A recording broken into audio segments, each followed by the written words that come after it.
Sir प्रणाम, मैं हूं हिमांशु द्विवेदी और स्वागत है आपका हमारी खास पेशकश चर्चा में। चर्चा के तहत आज हमारा विषय खासा महत्वपूर्ण है। अमूमन हम महत्वपूर्ण विषयों पर ही चर्चा करने की कोशिश करते हैं, पर राजनीतिक घटनाक्रम के चलते कई बार ऐसा हो जाता है कि विषय वो होते हैं जो जनता की रुचि के तो होते हैं, पर वो इतने महत्वपूर्ण नहीं होते, बस सनसनीखेज होते हैं। लेकिन आज का विषय खासा महत्वपूर्ण है। महत्वपूर्ण इसलिए है क्योंकि पिछले 4 साल से इस विषय के साथ देश के सरोकार जुटे हुए थे। इस एक घटनाक्रम ने विदेश नीति के संदर्भ में मोदी सरकार के तमाम दावों को सवालिया निशान में ला दिया था। इस एक घटनाक्रम ने ऐसी उलझन पैदा कर दी थी जिसके चलते हमें अपने देश की क्षमता पर सवाल उठाने के मौके दुनिया के पटल पर साफ देखने को मिलते थे। यह विषय था भारत और चीन के बीच में तनातनी का। जब नरेंद्र मोदी जी के नेतृत्व में सरकार 2014 में अस्तित्व में आई तो कोशिश की गई कि हमारी दुनिया में एक अलग किस्म की उपस्थिति हो, हमारी अलग धमक हो, हमारा अलग किस्म का सम्मान हो। और सरकार ने ये जताने की कोशिश भी की, देशवासियों को भरोसा दिलाने का भी प्रयास किया कि वह अपनी योजना में बहुत सफल हो रहे हैं, भारत का दुनिया में डंका बज रहा है। सर्जिकल स्ट्राइक जो पाकिस्तान के संदर्भ में उसे भी देश के हौसले और हिम्मत के तौर पर प्रस्तुत किया गया। पर इन सब के बीच में मई-जून 2020 में चीनी सीमा पर जिस प्रकार का घटनाक्रम हुआ और खासतौर पर गलवान घाटी ने उसने हमारे इन सारे दावों को सवालिया निशान के घेरे में ला दिया था।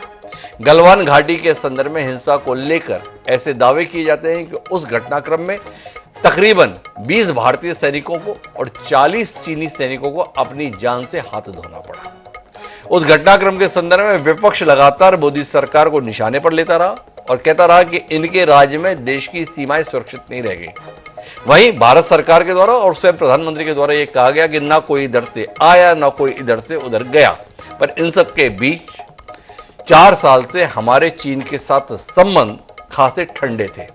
विपक्ष के ऊपर सत्तारूढ़ दल हमलावर होता था कि चीन के साथ में राहुल गांधी और कांग्रेस पार्टी के बड़े नजदीकी संबंध है, पर कुल मिला के निकलता कुछ नहीं था। पर अचानक 3 दिन पहले खबर आई, पहले भारत से कि विवाद सुलझ गया है और उसके बाद चीन ने भी पुष्टि की हाँ विवाद सुलझ गया है।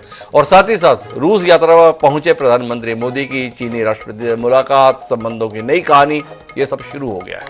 आज हम इसी पर बात करेंगे। भारत चीन नया इतिहास, बनेगा विश्वास, सवाल विश्वास का है, इसी पर आज हम बात करेंगे। हमारे साथ इस बातचीत का हिस्सा बनने के लिए कई खास मेहमान जुड़ रहे हैं। हमारे साथ इस मामले की चर्चा के लिए भारतीय जनता पार्टी की ओर से जहां पूर्व सांसद सुनीता दुग्गल है, वहीं कांग्रेस पार्टी का पक्ष रखने के लिए प्रवक्ता डॉक्टर अजय उपाध्याय जी भी हमारे साथ हैं। हमारे साथ में रक्षा विशेषज्ञ के तौर पर भारत के उप सेना प्रमुख रहे लेफ्टिनेंट जनरल सेवानिवृत्त राज कादियान साहब खासतौर पर जुड़े हैं और साथ ही साथ विदेश मामलों के जानकार के तौर पर पूर्व राजदूत मंजू सेठ जी हमारे साथ में। विदेश मामलों के जानकार ब्रह्मदीप अलूने जी भी हस्तक्षेप देने के लिए मौजूद है। आप सभी का स्वागत है। चर्चा की शुरुआत मंजू सेठ जी से करते हैं और मंजू सेठ जी से समझना चाहते हैं क्या हुआ है। ये वस्तुतः कोई सुलह हुई है और सुलह परस्पर एक दूसरे की जरूरत समझकर हुई है, एक दूसरे के सम्मान के संदर्भ में हुई है, या कुल मिलाकर रशिया की एक भूमिका है और रशिया यात्रा पर दोनों ही देशों के प्रमुख नेता थे, उस दबाव के चलते संदेश दिया गया कि हमने सुलझा लिया है। मंजू जी थोड़ा रोशनी देंगी? तो ये कॉम्बिनेशन है, सारे जो आपने चीजें अभी कही हैं सब चीजों का कॉम्बिनेशन है, सब फैक्टर्स का।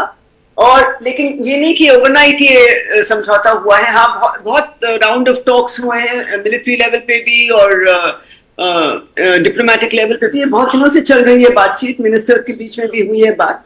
और इसको लेकिन ये जो इस वक्त जो उसको पुश मिला है, हाँ हो सकता है कि बैकग्राउंड में प्रेसिडेंट पुतिन का कोई रोल रहा हो इसमें कि दोनों देश, दोनों से उनकी दोस्ती अच्छी है, दोनों को उन्होंने इनकरेज किया हुआ कि आप इसको कोई सुलझाइए।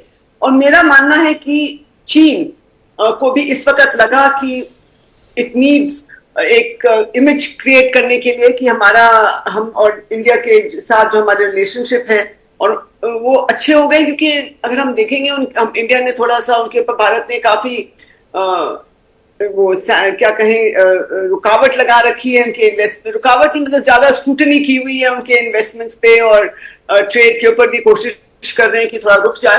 तो इसलिए ये, और उनके इस वक्त अंदरूनी हालत इतनी अच्छी नहीं है, इकोनॉमिक हालत अकॉर्डिंग टू रिपोर्ट्स चीन की। तो ये सब मिला के सारे फैक्टर्स हैं जिसकी वजह से ये मान गए हैं कि हमको एक सुलह चाहिए। तो और दोनों हम तो बहुत दिनों से चाह रहे हैं और बैठक बहुत हुई है, बहुत टॉक्स हुए हैं, लेकिन ये ब्रिक्स समिट से पहले एक इम्पोर्टेंट, क्योंकि ब्रिक्स समिट सबके लिए इम्पोर्टेंट है और क्योंकि रूस होस्ट कर रहा है, तो उनको वो तो चाहेंगे कि सारे जो मेन मेंबर्स हैं, फाउंडिंग मेंबर्स ब्रिक्स के, वो एक सेम पेज पे हों, अच्छे फ्रेंडली रिलेशनशिप हों।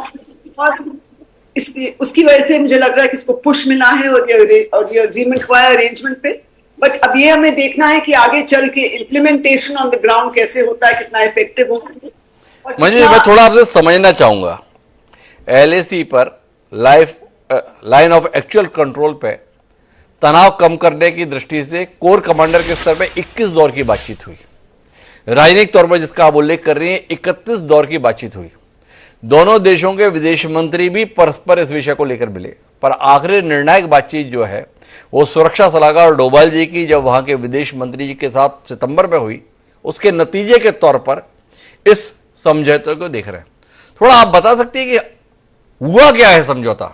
मतलब दोनों देशों से कह तो दिया गया है कि हाँ हाँ अब ठीक है, पर ठीक हुआ क्या है? थोड़ा सा हमें आप अपनी भाषा में समझा सकते हैं कि हमारे बीच में क्या बदलने वाला है? वो सर्जिकल स्ट्राइक की थी हमने, डिजिटल 150 से ज्यादा चीनी ऐपों को प्रतिबंधित कर दिया था, क्या वो अब खुल जाएंगे? क्या वो टिकटॉक स्टार हमारे देश में कई हो गए थे, अब वापस टिकटॉक स्टारों को नौकरी मिल जाएगी?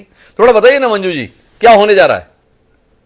इतना ज्यादा तो मुझे लगता नहीं जल्दी, क्योंकि हमें विश्वास इतना, वी कांट ट्रस्ट चाइना, तो इतनी जल्दी हम ये सब चीजें नहीं चेंज करेंगे। लेकिन हाँ, बॉर्डर के ऊपर बिल्कुल, क्योंकि जो बातचीत हुई, जो अरेंजमेंट हुआ है, ये डेप्सांग और डेमचौक में हुआ है, जहां पे 2020 से पहले जो पेट्रोलिंग एरियाज थे वो फिर से हमें भी एक्सेस मिलेगा, उनको भी एक्सेस मिलेगा, क्योंकि उनके आके उन्हें ब्लॉक कर दिए थे in the buffer zone area, जो पेट्रोलिंग एरिया थे उसको ब्लॉक कर दिए थे। तो ये वो खुल जाएंगे, और वो ऑन द ग्राउंड कैसे होगा, कितना विड्रॉल होगा from the actual line of actual controller, जो उनके पोजीशन से कितने पीछे जाते हैं, वो तो प्रैक्टिकली अभी डिस्कस होगा। और मुझे लग रहा है इनकी जो बायलैटरल मीटिंग हुई है दोनों लीडर्स की, उसमें उन्होंने जरूर इस पे एम्फेसिस दिया होगा कि इसको बिल्कुल समाधान निकाला जाए, ताकि एज क्विकली एज पॉसिबल ये जो समझौता है इम्प्लीमेंट हो। लेकिन जैसे आपने कहा, ये क्या बहुत सिचुएशन मुझे लगता है बहुत ज्यादा ऑन द ग्राउंड नहीं बदलेगी, एक्सेप्ट पेट्रोलिंग पॉइंट्स थोड़े खुल गए हैं, और उसके जो रिलेटेड इश्यूज हैं बाय इकोनॉमिक, और जो आपने टिकटॉक की बात की, और जो ऐप बैन हुए, मुझे नहीं लग रहा है कि उनके ऊपर कोई इतनी तेजी से कोई इंडिया को एक्शन लेना भी चाहिए, और ना मुझे लगता है लिया जाएगा, क्योंकि हमें देखना है कि चाइना कितने अपने साइड ऑफ द बार्गेन है, वो कितना उसको अपने इम्प्लीमेंट करता है, और कितने उस पे रहता है, अटल रहता है, कितना अटल रहता है। तो मंजू सेठी जी का कहना है कि एक शुरुआत हुई है, विश्वास का बहाल होने के संदर्भ में एक लंबी यात्रा तय करनी है। मेरे साथ कादियान साहब हैं। जब भी ऐसे नाजुक विषय होते हैं, हम कादियान साहब की ओर बड़ी उम्मीद भरी निगाहों से देखते हैं। कादियान साहब खुद इस समझौते को कितनी बड़ी उम्मीद भरी निगाहों से देख रहे हैं, जानने में हमारी दिलचस्पी है। और जानना ये भी चाहता हूँ कादियान साहब, ऐसा तो नहीं कि समझौता कुल मिला के दिखावा है, चीन को जो कुछ करना था उसने 4 साल में उन जगहों पर कर लिया, और अब जब कर लिया तो बोल रहा है आ जाओ, जो देखना है देख जाओ। थोड़ा बताइए ना कादियान साहब, आप क्या महसूस कर रहे हैं इस पूरे मसले पर? Himanshu, good evening to you. पहली बात तो जो आज मीटिंग हुई है रशिया की धरती पर, ये अच्छी बात है। 2 देश जिनके बीच में विवाद है आपस में मिल रहे हैं उनके नेता, लेकिन वहां पर मुद्दा इंडिया चाइना बॉर्डर का नहीं था, वो तो दोनों वहां किसी और संदर्भ में गए थे जी, ब्रिक्स के मामले में गए थे। अब वहां मिल लिए, इसको तो मीडिया ने बहुत हाइप कर रखा है जी। तो ये उम्मीद रखना कि इससे कोई ठोस आउटकम निकलेगी तो गलत होगा। 2020 में बहुत बदलाव आया था, हमारे और चाइना के बीच में 65 पेट्रोलिंग पॉइंट हैं जी। 2020 के बाद 26 पेट्रोलिंग पॉइंट पर हमारा कंट्रोल चला गया। अगर हम सांगपो को लेते हैं, उसके उत्तर में जो 8 फिंगर उतरती हैं, पहले हम फिंगर नंबर 8 तक पेट्रोलिंग करते थे, 2020 के बाद फिंगर नंबर 4 तक रह गए। तो 4 और 8 के 8 किलोमीटर का बीच का फासला है, वो हमारे कंट्रोल से चला गया। उन्होंने 4 और 8 के बीच में सड़कें भी बना ली, उन्होंने सांग को लेक के ऊपर ब्रिज भी बना लिया। तो ये मुद्दा बहुत पेचीदा है, ये ऐतिहासिक मुद्दा है। ये सॉल्व अगर हम बड़ा दायरा लेते हैं तो मुल्कों के बीच में मुद्दे गिव एंड टेक से सॉल्व होते हैं जी। जैसे रशिया और चीन के बीच में उर्सुरी रिवर, वहां जो आइलैंड था उसका मुद्दा था, लड़ाई भी हुई, कैजुअलिटी भी हुई, लेकिन दोनों देशों ने बैठ के फैसला किया भाई इस आइलैंड का 2/3 हिस्सा रशिया का है, 1/3 चीन का है। उसके बाद दोनों में दोस्ती होगी। भारत और चीन के बीच में ऐसा नहीं हो सकता। भारत एक डेमोक्रेसी है, अगर सरकार कुछ करना भी चाहे तो अपोजिशन नहीं करना चाहिए, चीन करना नहीं चाहेगा। इसके बाद एक और 2022 में आपस में मुठभेड़ हुई थी अरुणाचल में जी। हुई थी, वो 9 दिसंबर को, उसको सार्वजनिक 12 दिसंबर को किया गया। वो तो एक ऑस्ट्रेलियन की वेबसाइट ने पहले रिपोर्ट किया था। तो जो सच्चाई है गलवान के बाद जो होती है, वो हम में से तो कोई लद्दाख जाएगा नहीं, ना कोई मीडिया जाता है, वो पूरे तरीके से नहीं बताए जा रही। लेकिन अगर हम भारत और चीन के मुद्दे को लेते हैं, ये तो ऐतिहासिक मुद्दा है। ब्रिटिश के टाइम पर उनकी चिंता तिब्बत नहीं थी, चाइना तो उन देश ही नहीं था, उनकी चिंता रशिया थी जी। तो उन्होंने जो भी बॉर्डर की डिमार्केशन किया वो रशिया को लेकर की। तिब्बत पर काबू करने के लिए उन्होंने यंग एस्पेंड एक्सपेडिशन भेजी थी, तो एक किस्म का हमला था। सिक्किम और तिब्बत के बीच में बॉर्डर उन्होंने तय कर लिया। जब चाइना बन गया 1949 में तो चीजें बदली हो गई। उसके बाद तो पीओके से भी 5100 स्क्वायर किलोमीटर पाकिस्तान से चाइना ने ले लिया है, जहां से सीपैक निकलती है। तो ये मानना कि दोनों देशों में समझौता क्या है, उसके 3 हिस्से हैं जी। पहले डिसएंगेज करो, फिर डीएस्केलेट करो और फिर डी इंडक्ट करो। डी इंडक्शन की अगर हम बात करते हैं, जो कि अल्टीमेट लास्ट स्टेप है, चाइना ने 2020 के बाद इस इलाके में, जिसको हम अपना मानते हैं, सड़कें बनाई हैं, पुल बनाए हैं, सुरंगें बनाई हैं, हेलीपैड बनाए हैं, चट्टानों में अंडरग्राउंड बंकर बनाए हैं, एम्युनिशन स्टोरेज बनाई है, हमारे मिसाइल के खिलाफ प्रोटेक्शन बनाई है।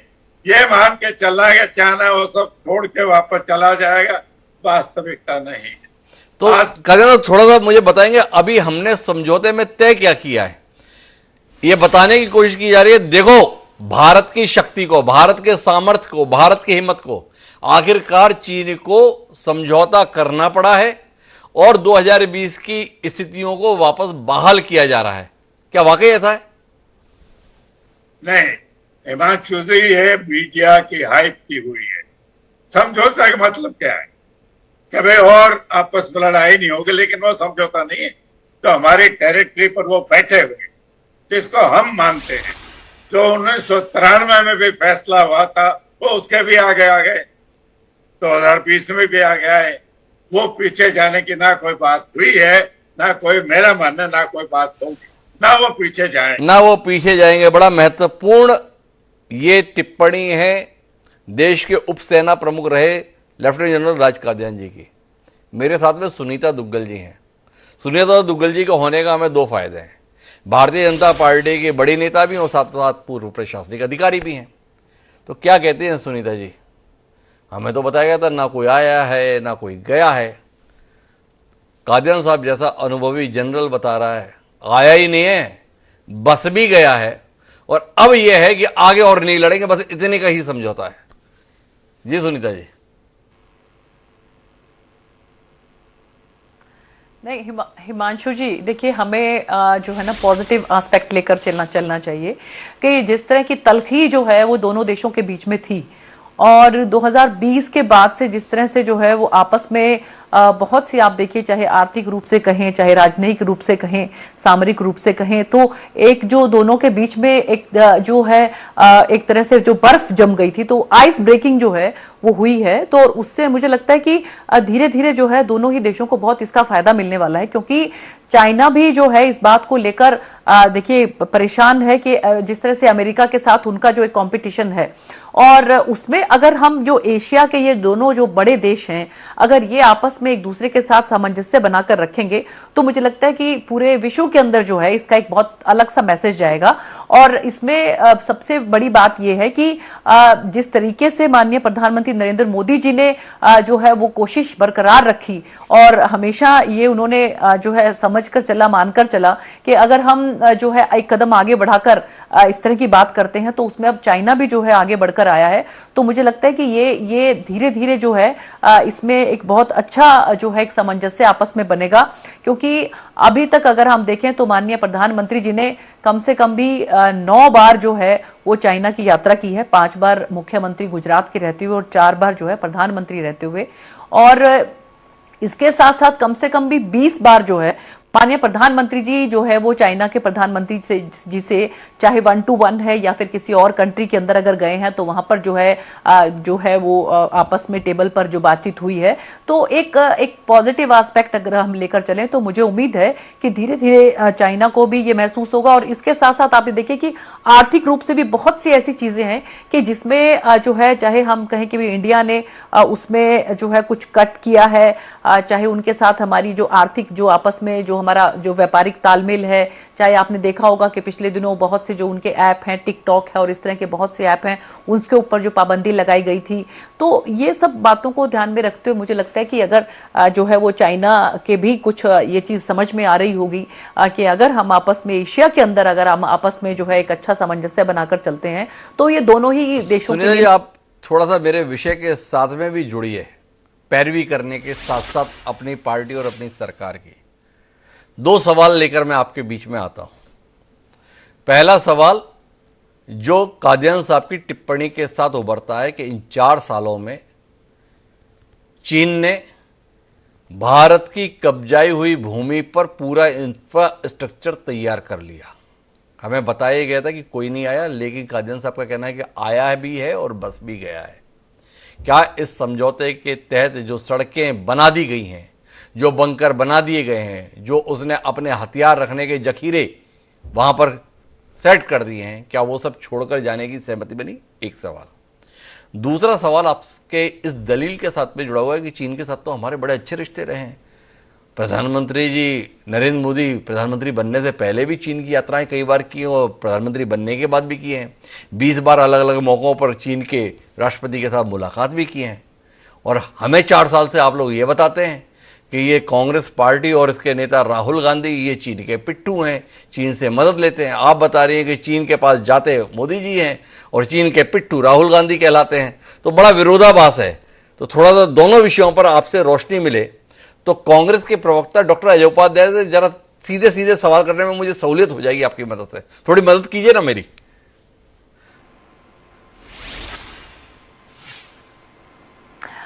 देखिए हिमांशु जी, मैंने आपको जैसे पहला भी कहा कि 4 साल से लगातार जिस तरह की तलखी दोनों देशों के बीच में थी और उससे हम एक समझौते के ऊपर आ रहे हैं, तो हमें इसको एक बहुत पॉजिटिव एस्पेक्ट पर लेकर चलना चाहिए। और जिस तरह की जो एलएसी 2020 के अंदर जो एलएसी थी, तो एक इस तरह की बातचीत आपस में चली है कि हम वापस जो है उसी 2020 के जो है सीन पर ही वापस आएंगे। जिस तरह से जो लाइन ऑफ एक्चुअल कंट्रोल पर जिस तरह की पेट्रोलिंग दोनों देशों की थी, तो उसी सीमा पर जो है दोनों देश आपस में पेट्रोलिंग करेंगे। और इसके साथ साथ जो दोनों देशों के आपस में जो जनरल हैं वो भी आपस में लगातार जो है, पहले भी इसमें भी आपने देखा होगा कि बहुत सी जो है द्विपक्षीय वार्ता उनके आपस में जनरल्स में भी रही है। और हमारे जो डोभाल साहब हैं उन्होंने भी बातचीत की है, और हमारे जो विदेश मंत्री हैं जयशंकर जी, उन्होंने भी बहुत सी जो है वो बातचीत उनके जो हमारे चाइना के जो मंत्री हैं, विदेश मंत्री, उनके साथ उनकी कई दौर की बातचीत हुई है।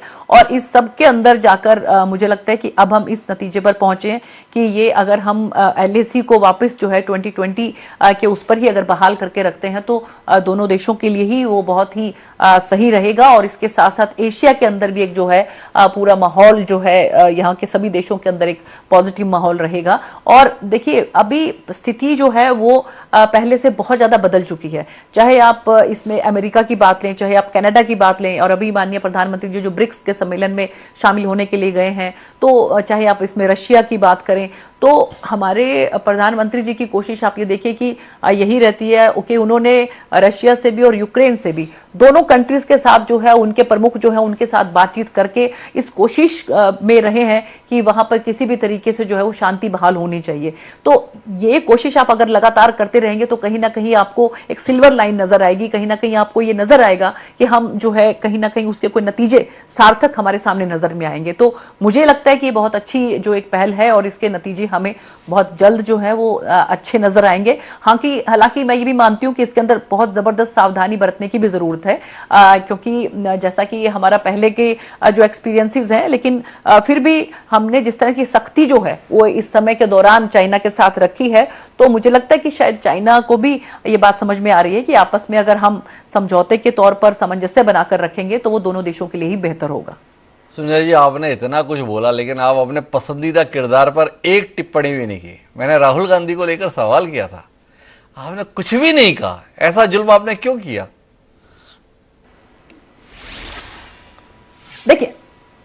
देखिए उनका तो काम है, वो तो समय समय पर आप जब भी देखिए तो वो उनको जब कुछ नहीं मिलता है तो वो चाइना को उठाकर ले आते हैं, और ये सब जानते हैं कि किस तरह का उनकी पार्टी का या कि उन लोगों का किस तरह का जो है व्यवहार चाइना के साथ रहा है, और हम लोगों का, हमारी पार्टी का या हमारी सरकार का किस तरह का व्यवहार चाइना के साथ रहा है, ये जग जाहिर है।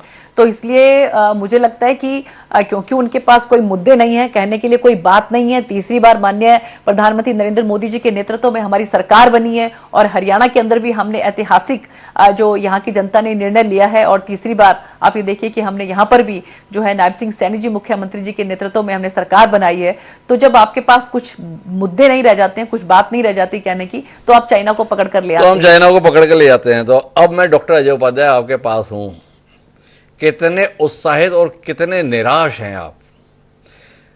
भारत चीन के मुद्दे को लेकर बड़े मुखर रहते थे आप, पर चीन झुक गया भाई, देश के साथ समझौता किया है, और समझौते के तहत दावा है कि जो मई जून 2020 में सीमा की स्थिति थी, चीनी सेना उस स्थिति का पालन करेगी और वापस लौट जाएगी।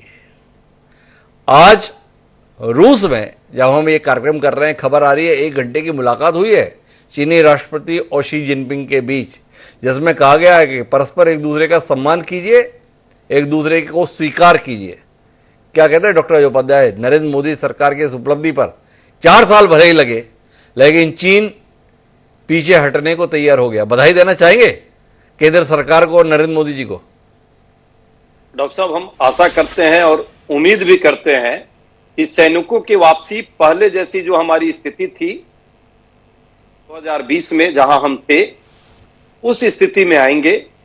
और कात्यायन साहब का या इससे पहले जो पूर्व राजनयिक थी मंजू जी, इनका जो कहीं ना कहीं शंका संदेह है, मुझे लगता है कि सरकार उनको ध्यान रखेगी और निश्चित तौर पे आंतरिक सुरक्षा और अखंडता भारत की किसी भी रूप में कंप्रोमाइज भारत सरकार नहीं करेगी। भारत सरकार के साथ इन मुद्दों पर हम रहेंगे। हाँ, ये जरूर है कि जब जून को ये घटना हुई थी गलवान घाटी में और हमारे शहीद हुए 20 जवान, उस समय जो परिस्थितियां बनी और जिस तरह के उन्होंने वाक्य व्यक्त किए, अपनी भावना व्यक्त की कि ना कोई घुसा हुआ है ना कोई घुसा है, उससे कहीं ना कहीं चाइना को इंटरनेशनली जो है जगह मिली।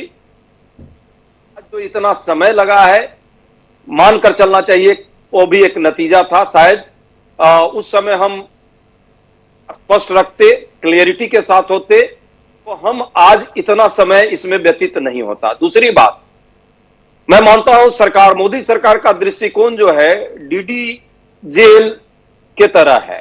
डीडी जेल एक मूवी आई थी, मूवी की बात मैं नहीं कर रहा हूं, न्याय का और जस्टिफाई का ये दृष्टिकोण रहा है पूरी सरकार का चाइना के मुद्दे को लेकर के और इस परिस्थितियों को लेकर के। इस परिस्थितियों के लिए चाहे सरकार कहीं ना कहीं जिम्मेवार थी। इस कारण से पूर्व सांसद महोदया पिछले संसद में थी, इस पर चर्चा कराने को सरकार तैयार नहीं हुई, जबकि पुरानी परंपरा रही है ऐसे मुद्दों पर चर्चा होती है। ठीक है, कई बार सरकारों से गलती हो जाती है, पर देश की अखंडता और सुरक्षा पर कोई भी प्रश्न करेगा उसमें सभी पार्टियां उसके साथ खड़ी रहेंगी, और उसके लिए जो है विदेशी ताकतों के साथ जवाब देने को देश के एक एक नागरिक खड़े रहेंगे, हम सब खड़े रहेंगे। डॉक्टर अजय उपाध्याय, आपने बताया कि देखो प्रधानमंत्री ने जो उस समय बयान दिया उसके कारण दिक्कत हुई, और देखो इतना समय भी लग गया।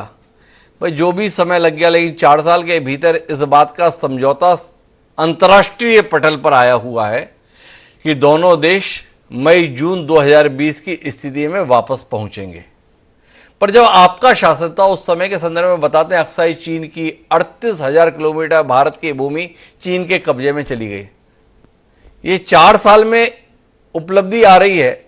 आप 40 साल उसके बाद राज किए, आपसे 4 किलोमीटर भूमि न ली गई 38,000 किलोमीटर में से, और आप सुनीता दुग्गल जी पर टिप्पणी करना चाहते हैं, नरेंद्र मोदी जी पर टिप्पणी करना चाहते हैं। नैतिक रूप से अपने आप को कितना मजबूत महसूस करते हैं डॉक्टर अजय उपाध्याय टिप्पणी करने के लिए? दो चीजें हैं। 62 के युद्ध की चर्चा जरूर आप कर रहे हैं, और निश्चित तौर पे उसमें हमारी हार हुई थी और उसको हम स्वीकारते हैं। पर 67 में हमारे सैनिकों के बल पर, काद्यान साहब की टीम के बल पर कहीं ना कहीं हम चाइना को मुंह तोड़ जवाब भी दिया था। उसका क्रेडिट कांग्रेस पार्टी नहीं लेना चाहती, देश के सेना को हम देना चाहते हैं, और सेना के कारण ही हुआ था। हम लोग वो नहीं है कि बस पीठ अपना थपथपाएं और जीत हो तो और हार हो तो दूसरे पर डाल दें। सच्चाई है, बस कुछ प्रश्न जरूर आज के संदर्भ में है।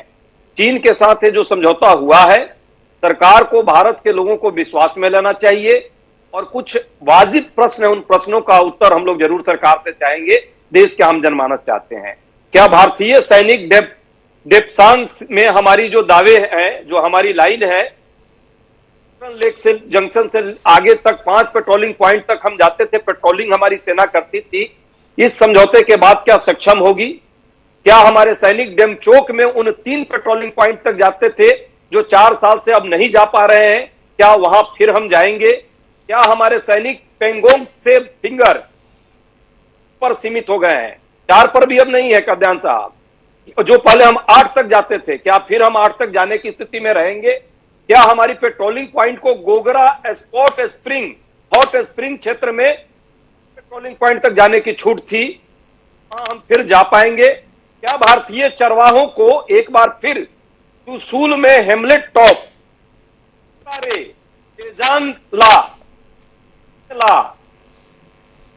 और गुरुंग हिल में तो पारंपरिक चरवाहों का तक जाने का हमारा अधिकार था, वहां हम जा पाएंगे? और अंतिम प्रश्न, क्या वे बफर जोन जो हमारी सरकार ने चीनियों को सौंप दिए थे, जिनमें रेजांग लामे युद्ध नायक और मरोपनान जो है परम चक्र विजेता मेजर शैतान सिंह का स्मारक स्थल था, वहां नहीं जा पाए पिछले 4 सालों में, फिर हम जाने की स्थिति में होंगे? यदि इनका उत्तर सरकार दे पाएगी तो समझिए समझौता का सिर उठा करके सलाम करेंगे सरकार को। इसमें से कहीं भी कोई बात होती है तो समझौता नहीं, देश के अखंडता और आंतरिक सुरक्षा के साथ समझौता होगा। तो कुल मिलाकर डॉक्टर अजय उपाध्याय का मानना है कि आने वाला समय स्पष्ट करेगा कि वस्तुतः समझौता हुआ क्या है। पर इन सबके बीच में मेरे साथ अलूने जी हैं, डॉक्टर ब्रह्मदीप अलूने। जब भी ऐसे नाजुक विषय होते हैं हम अलूने जी को इसलिए बुलाते हैं कि वो कई नए पहलू रखते हैं। तो अलूने साहब, आपसे जानना चाहता हूं, ये टाइमिंग बड़ा चौंकाती है। जब प्रधानमंत्री और चीनी राष्ट्रपति शी जिनपिंग भी जा रहे हैं, और वहां पर दुनिया की सियासत का एक बड़ा किरदार जिसका नाम व्लादिमीर पुतिन ने बैठा हुआ है। ऐसा तो नहीं कि इन दोनों के लिए मजबूरी हो गई थी कि उसकी मौजूदगी में साथ मिलना ही पड़ेगा, तो उससे पहले कुछ ऐसा करो कि दोनों अपने अपने देशों में बता सके नहीं हमने ठीक कर लिया इसलिए मिल रहे हैं। थोड़ा ब्रह्मदीप जी आप बताओ कि वस्तुतः समझौता इसी समय पे क्यों हुआ है, और उसकी अनाउंसमेंट तभी हुई है जब रशिया की धरती पर ये 2 बड़े नेता तीसरे बड़े नेता की मौजूदगी में उतरने वाले हैं। ब्रह्मदीप जी। डॉक्टर साहब, पहले तो शांति का समझौता, उसका स्वागत तो किया जाना चाहिए, लेकिन कूटनीति में समझौते भी बड़े दिलचस्प होते हैं। एक होता है वास्तविक समझौता। ये वास्तविक समझौता तो है नहीं, क्योंकि मैकमोहन रेखा को भारत मानता है, जो शिमला समझौते के अंतर्गत 1914 में हुई थी। और वास्तविक नियंत्रण रेखा को भारत स्वीकार नहीं करता। उसी कारण से जो 1962 का जो युद्ध हुआ था, तो हमने उस समझौते को हम मानते नहीं है। मतलब ये वास्तविक समझौता नहीं है, फिर क्या ये आभासी समझौता है? हाँ, ये आभासी समझौता हो सकता है कि आप भी शांत रहें, हम भी शांत रहें, क्योंकि ये मूलतः गश्ती कहाँ तक करेगी चीन और भारत की सेवाएं, इसको लेकर समझौता हुआ है। उसके बाद एक समझौता संशय का समझौता, संशय का समझौता तो है ही है, क्योंकि भारतीय सेना प्रमुख भी कह चुके हैं कि अभी चीन पर विश्वास करना मुश्किल है, हम देखेंगे जमीन पर विश्वास हो या नहीं हो, ये आने वाला समय बताएगा। लेकिन इन सब पर डॉक्टर साहब मुझे लगता है कि न तो वास्तविक, न आभासी, न संशय, ये मजबूरी का समझौता ज्यादा नजर आता है कूटनीति के परिप्रेक्ष्य में। देखिए, इसके कुछ कारण मुझे नजर आते हैं। अब चाइना की जो सेना है वो ठंड में वहां पर मर रही है, और भारत जो हमारे वीर जवान है वो तो ठंड में लड़ने के लिए हमेशा तैयार रहते हैं, उनका बहुत नुकसान हो रहा था। और दूसरी तरफ जो चाइना है उसको दक्षिण चीन सागर में अपना प्रभुत्व भी बनाए रखना है। तो प्रभुत्व जब बनाए रखना है, भारत क्वाड का मेंबर बन गया है, तो वो यहाँ पर अपनी सेना को क्यों मरवा रहा है ये उसे समझ में नहीं आ रहा था। ताइवान में तो उलझा हुआ है। अब दूसरी तरफ भारत के लिए चुनौती ये कि भारत जो है वो आखिर चाइना से दुश्मनी मोल लेके हासिल क्या कर रहा है? अमेरिका पे भरोसा करेगा क्या, जो अमेरिका कनाडा का साथ खड़ा हो गया है?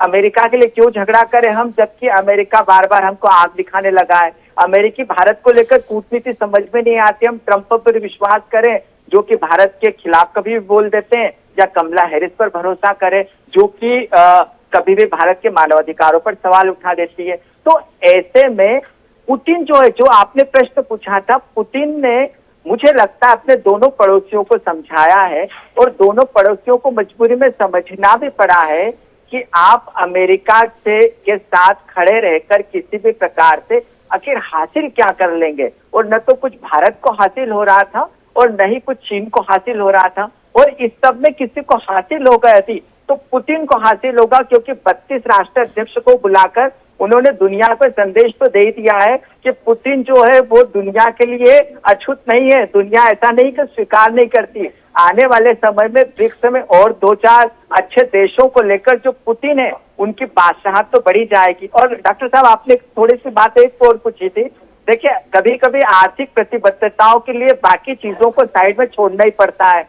ब्रिक्स की बैठक थी और डोकलाम विवाद समाप्त हो गया था, तो मुझे लगता है कि ये सारा अंतर्राष्ट्रीय घटनाक्रम चल रहा है, लेकिन इससे हमको इसलिए ज्यादा उत्साहित नहीं होना चाहिए, क्योंकि क्या जो आपने सवाल भी पूछा था, क्या अक्साई चीन जो है 38,000 वर्ग किलोमीटर का जो इलाका है वो कहाँ पर है? क्योंकि मैकमोहन रेखा की बात जब भारत करेगा तो चीन पीछे हट जाएगा, और वास्तविक नियंत्रण रेखा के बहाने भारत पर चीन कम से कम एक दबाव बनाने में कामयाब तो हो जाता है।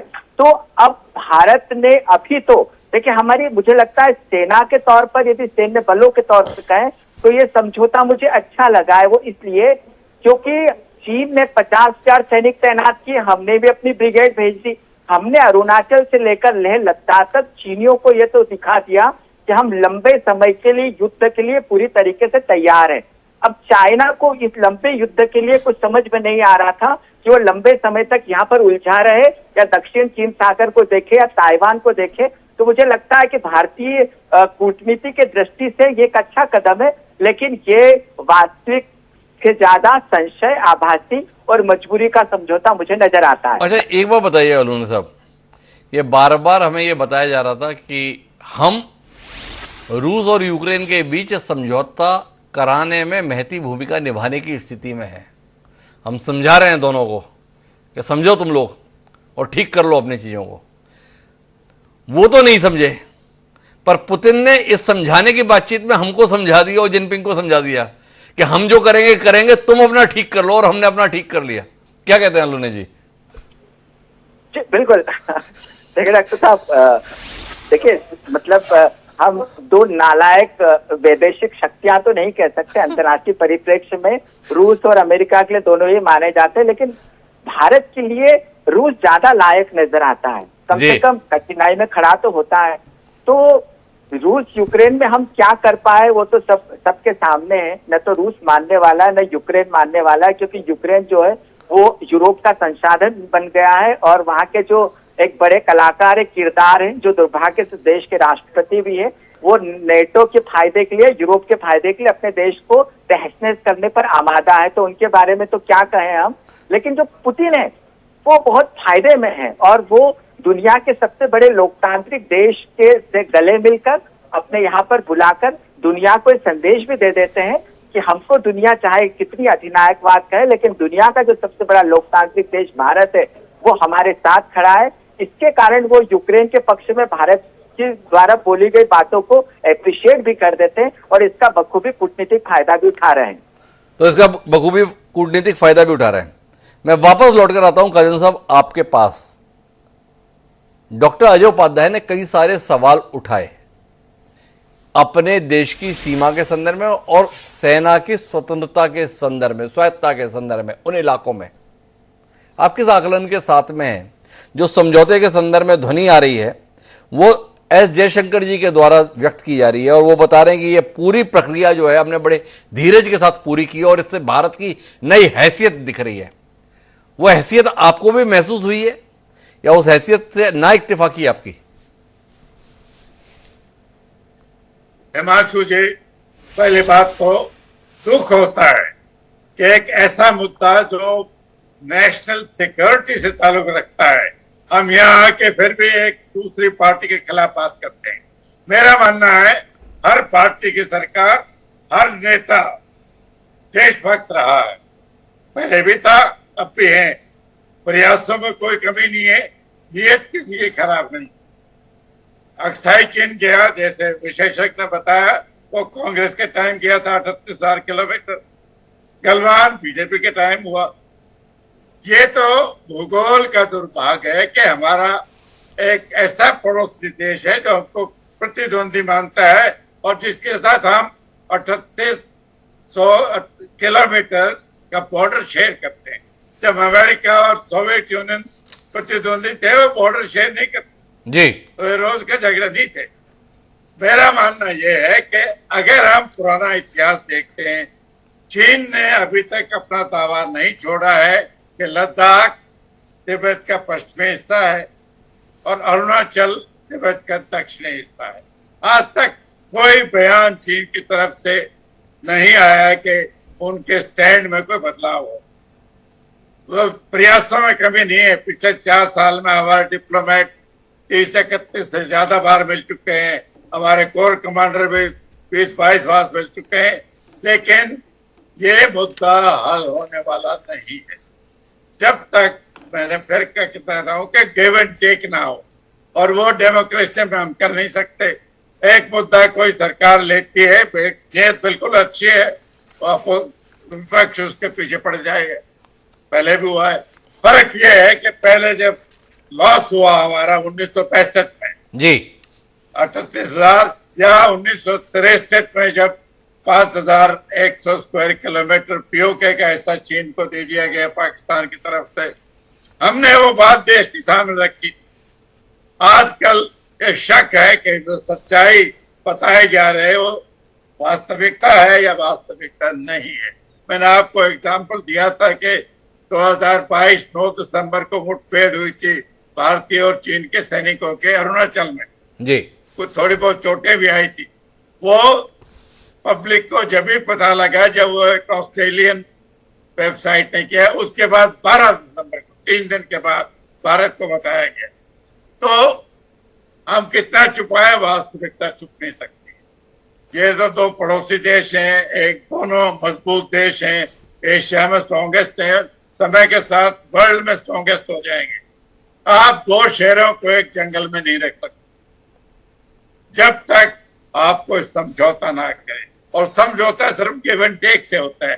फ्रांस और जर्मनी के बीच में स्ट्रासबर्ग, जो फ्रांस के पूर्व में जर्मनी से लगता हुआ एक प्रांत था, वो जर्मनी बोलता था, नाम भी स्ट्रासबर्ग जर्मन है, लेकिन दोनों देश बैठ के समझौता कर लिया।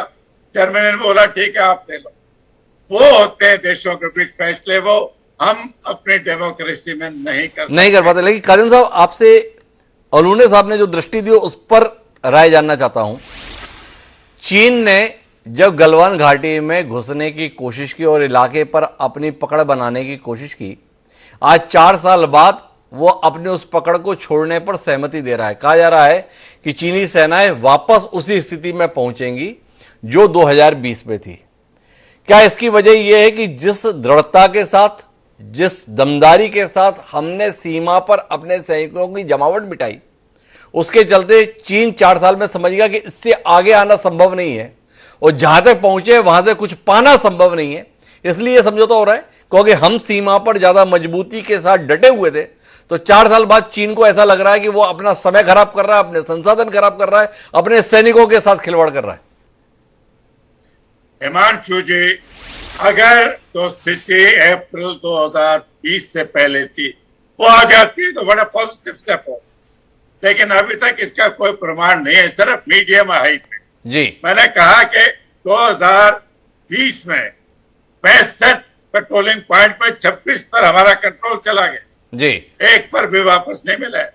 मैंने आपको सांगपो के नॉर्थ का एग्जाम्पल दिया जहां हम 8 किलोमीटर पीछे आ गए पेट्रोलिंग पॉइंट हमारा, और चीन ने वहां सड़कें बनाई, बंकर बना लिए, इंफ्रास्ट्रक्चर बना लिया, हेलीपैड, ब्रिज भी बना लिया लेक के पूर्वी हिस्सों में। तो वास्तविकता वो है। अगर कुछ हो जाएगा, मीटिंग मैंने शुरू में कहा कि 2 नेता मिल रहे, अच्छी बात है, लेकिन इससे कोई ठोस समझौता होने की उम्मीद हो, कम से कम हमारी हिस्ट्री तो इसको सपोर्ट नहीं करते। कादियान साहब सीधी बात कह रहे हैं, 26 पेट्रोलिंग पॉइंट को खो चुके हैं हम 4 साल पहले, क्या वो वापस हमें मिलने जा रहे हैं? तो सुनीता दुग्गल जी, पूरी की पूरी गेंद अब आपके पाले में है। ना डॉक्टर अजय उपाध्याय आपकी कोई मदद कर सकते हैं, ना कादियान साहब कर सकते हैं, ना अलूने जी कर सकते हैं, ना मैं कर सकता हूं। कुल मिलाकर देश को, आपकी पार्टी और आपके पार्टी के नेतृत्व की सरकार को यह भरोसा और परिस्थिति दिखानी है, स्थिति दिखानी है कि हां, हम वापस अपनी पुनरी स्थिति को प्राप्त कर गए हैं। क्या उम्मीद करें? दिखाएंगे या केवल दाएं बाएं से बयान आएंगे? हिमांशु जी, बिल्कुल बिल्कुल नहीं। हिमांशु जी, बिल्कुल हमें जो है, मैंने आपको पहले भी कहा कि एक सकारात्मक हमें इसमें रुख रखना चाहिए, क्योंकि एक बात तो मैं बिल्कुल सबके सामने कहना चाहूंगी कि जो रशिया और यूक्रेन का युद्ध है उसने सभी देशों को बहुत कुछ सिखाया है। इसके पीछे का क्या मतलब है आप सब लोग समझ ही गए होंगे। तो मुझे ये लगता है कि एक इसलिए एक कुछ, जैसे कि हमारे एक वक्ता ने भी कहा कि चाहे हम ये कहें कि दोनों ही देशों की आपस की कोई बहुत सी इस तरह की, मैं ये कहूंगी कि चाहे हम इसमें जो है राजनयिक कहें, आर्थिक कहें, बहुत सी ऐसी बातें भी हैं कि जिनको लेकर दोनों देश इस बात पर, इस समझौते पर पहुंचना चाहते हैं कि अगर हम अपने देश को आगे बढ़ाना चाहते हैं तो हमें इस चीज से, जहां पर एक ये जो मैं कहूंगी कि जो एक तरह से अंतर विरोध जो हो रहा है, उसको, उस आइस को ब्रेक करना पड़ेगा, तभी हम लोग आगे बढ़ सकते हैं। तो इसलिए मुझे लगता है कि अभी ये सही मौका है और सही समय है, और ऐसे उसमें जो दोनों देशों के प्रतिनिधि हैं, जो दोनों देशों के प्रमुख हैं, उन्होंने ये निर्णय किया है।